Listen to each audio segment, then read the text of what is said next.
বাংলাদেশের ৮০% মানুষই কৃষিকাজের সাথে জড়িত। তার ভিতরে আমরাও একজন। আমার ছেলের এই তো সেই দিনের কথা, ছোট্ট আলিফ কত বড় হয়ে গেছে। আমাদের মাঠের ধান বাড়ি এনে সেই ধান মেশিনে ভাঙাচ্ছে, বস্তা করছে, ধান গোছাচ্ছে।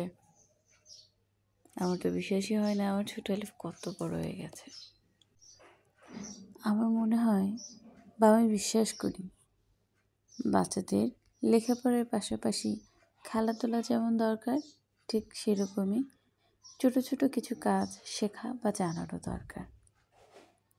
এখনকার যেহেতু সময়টা খুবই কঠিন, প্রত্যেকটা বাচ্চাই মোবাইলে বেশি আসক্ত, তাই খুব বেশি না হলেও আমার মতে ছোট ছোট কাজের মধ্যেও তাদের ব্যস্ত রাখা দরকার, বা তাদের এই জীবনের যে ছোট ছোট কাজ আছে সেটা শেখার দরকার।